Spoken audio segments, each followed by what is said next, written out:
नमस्कार, मी अमित गदर. तुम्ही पाहता न्यूज 18 लोकमत. आणि बुलेटिनच्या सुरुवातीला एक मोठी बातमी येते.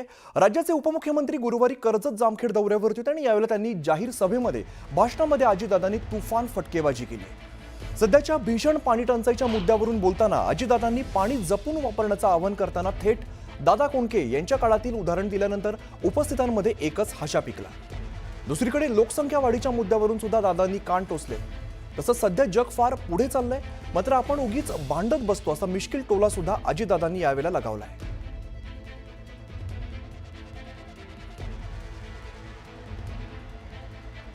बरं, पाण्याचा वापर वाढलाय.